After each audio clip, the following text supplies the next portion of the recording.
I'm Larry Fedoruk, and this is Later That Same Life. Thanks for choosing this episode of my weekly podcast. Topics, issues, stories from our lives.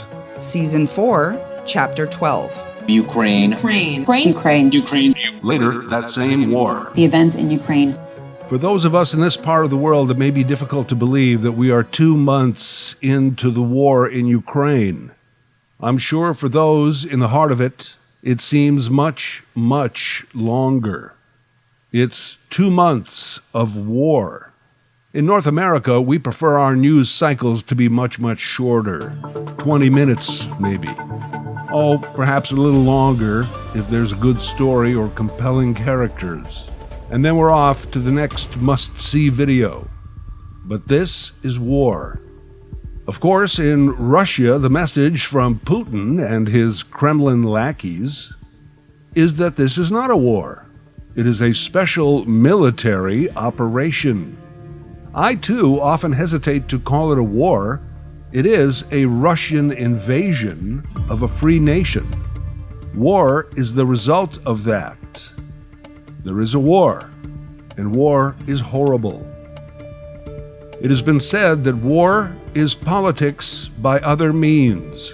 The Russian invasion of Ukraine is a political story. But because it's also a war story, we absorb it differently, don't you find? Typically, the big news stories that concern us get wall-to-wall coverage. It's the talk du jour. And then it kind of goes away. Back page, so to speak. Not the lead story anymore. We become interested in something else. The variety of stories and news we absorb, no matter how serious or consequential, at least gives us some respite from the previous thing. Our mind needs a break from the issue, even if it goes directly to another issue. And of course, we also add, as we always have, things like the Super Bowl, the Masters, the Oscars, etc., as further distractions, giving us the information break we need to stay level. COVID was that story that we couldn't get away from. To an extent, Trump before that, but most of us have come to learn how to live with assholes. But none of us had lived through a pandemic. It isn't, just the real, near, and present danger to our health. It was also the mental fatigue of the constant information overload. Brain hurts. No rest. In this way, 2 months later, we thought maybe the war would just go away. It would be just another one of those news cycles where the top story just becomes the bottom story.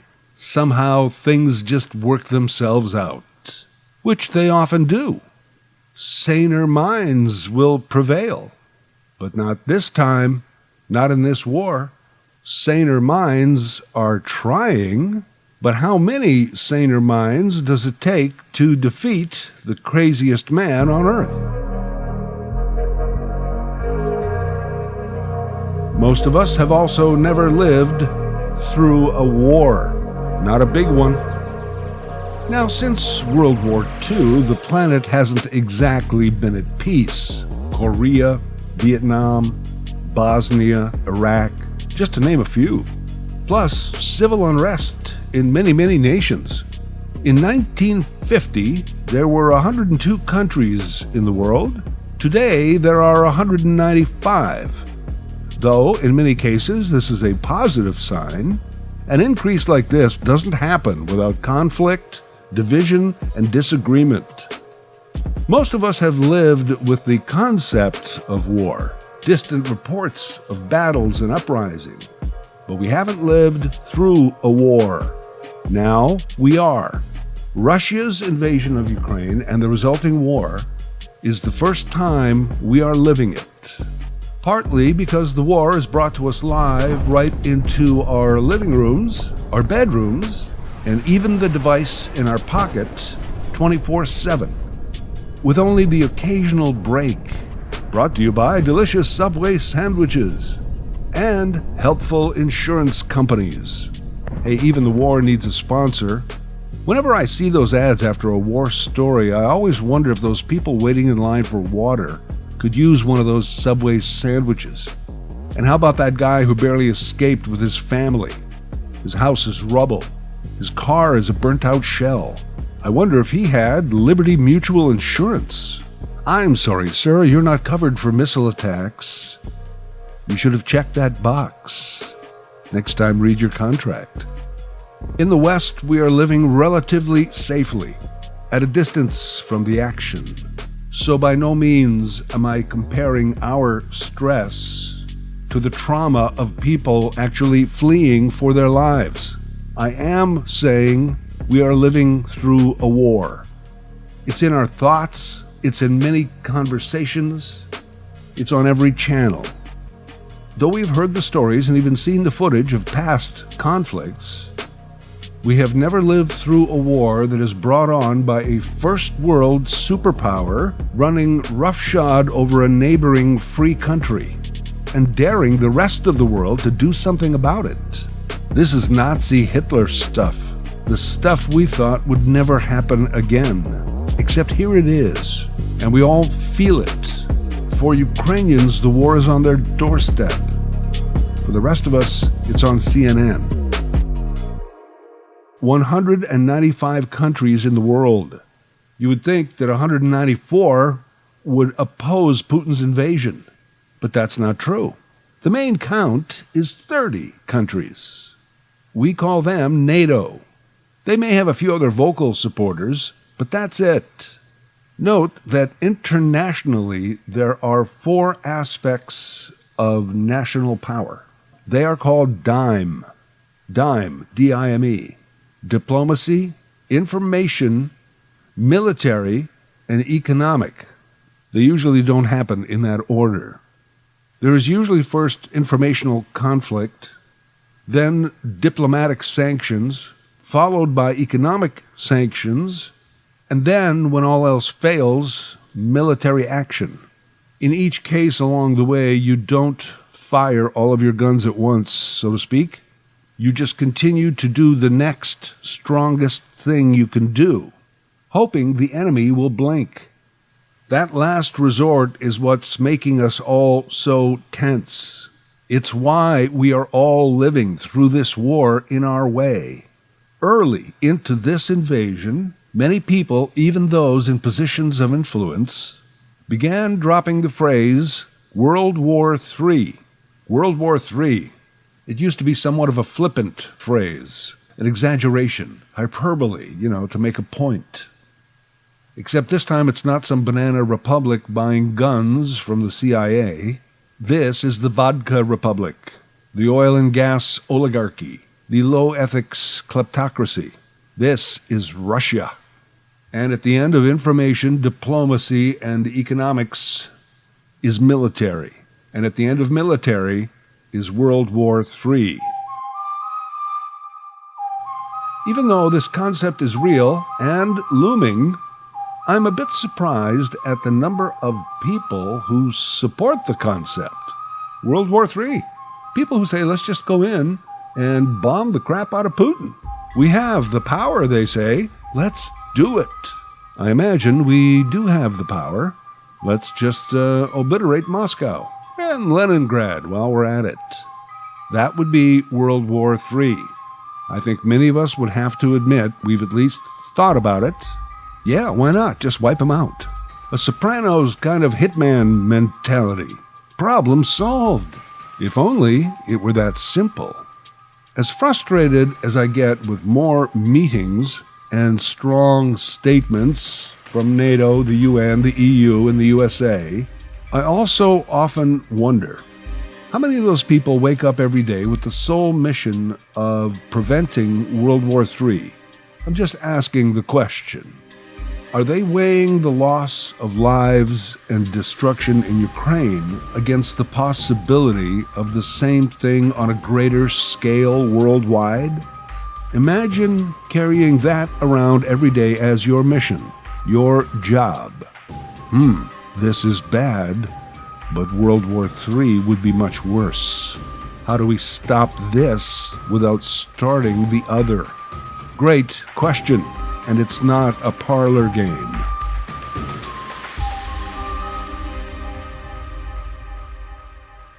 Even Ukrainian President Volodymyr Zelensky has called for a return to diplomacy, talks, negotiations, anything to return to peace, stop further losses. Over 400 children have been injured and 153 children died, and we'll never see them drawing.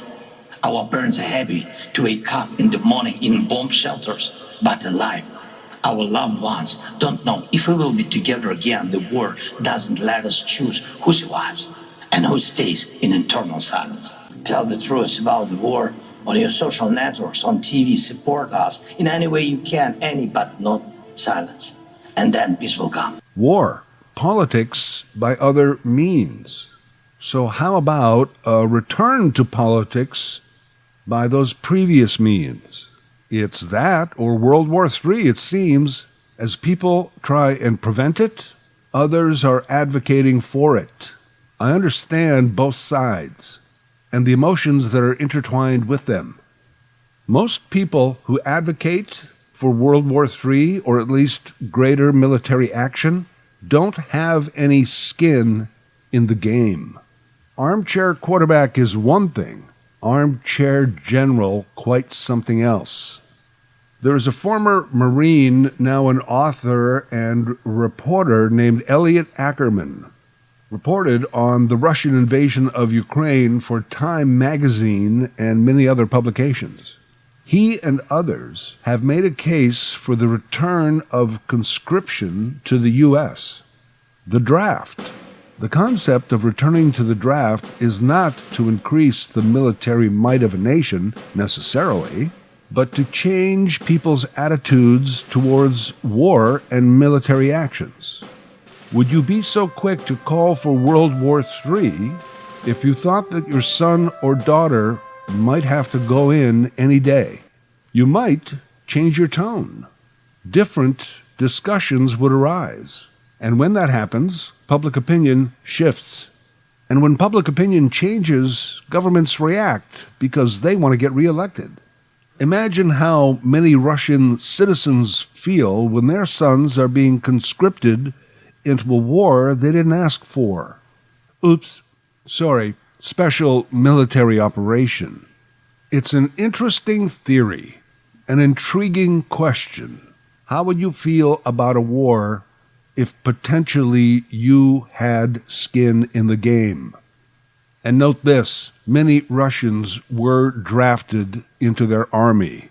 Ukrainian fighters volunteer, and not just military, but citizens taking up arms to fight the oppressor in the streets. Russia completely underestimated the motivation of Ukrainians. Napoleon once said about war, "The moral is to the physical as 3 is to 1. In other words, the motivated side will always have the advantage. Ukraine has this 3-to-1 advantage. It is also likely that the Russian people aren't getting the real story of the battle, and their exalted leader, Vladimir Putin, is not getting the real dope either. Generals are so afraid of him, they hesitate to share any bad news." Let's quickly return to this notion of wiping out Putin and solving the problem, as Joe Biden so famously ad-libbed. For God's sake, this man cannot remain in power. It's what many of us were thinking, but getting rid of Putin would only be a quick fix at best. As the aforementioned Elliot Ackerman pointed out in a recent piece in The Atlantic, and I'm paraphrasing, believing that a change of power in Russia would resolve issues could be folly. For decades and decades, Russian people have given up their freedom, handed over their rights to a leader for the promise of greater Russian glory. After the breakup of the USSR, Russians barely lasted 10 years before putting their faith back into another despot. An argument can be made that this is not just Putin's war. It is a war by Russians.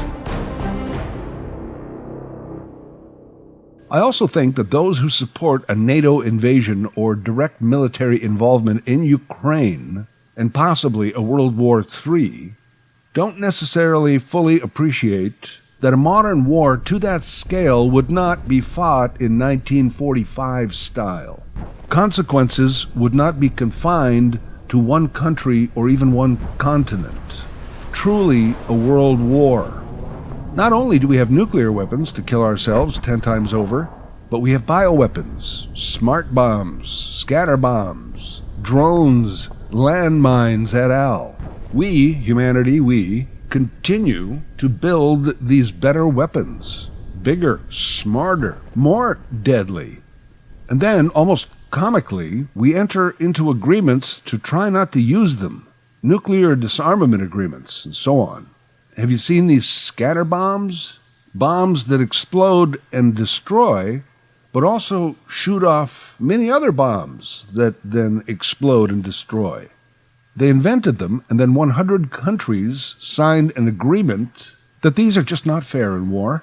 And by the way, of that 100 who signed on to the agreement, Russia is not one of them. Neither is the U.S. Scatter bombs have been used in Ukraine, and in some cases in civilian zones.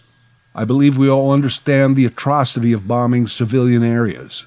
But it's like we still think we can fight a war, especially one against a crazy man, with a set of rules and regulations. You know, a man in a striped shirt will come out and blow a whistle, call a penalty. Russia gets a misconduct for an illegal hit. People, I know it's war, but play nice. And then we send in the lawyers. Let's see if genocide has been committed. And listen, conceptually, I agree. Civilized people do try and live under the rule of law. But there is nothing civilized about Russia's invasion of Ukraine, based on their hurt feelings over loss of an empire. This is war. There's no rules, there's no regulations. War itself is breaking the rule of how we get along.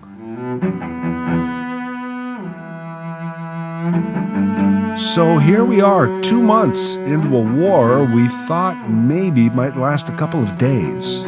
It's much more complicated than that, isn't it? Some experts have said the conflict could last years, perhaps decades. We hope not.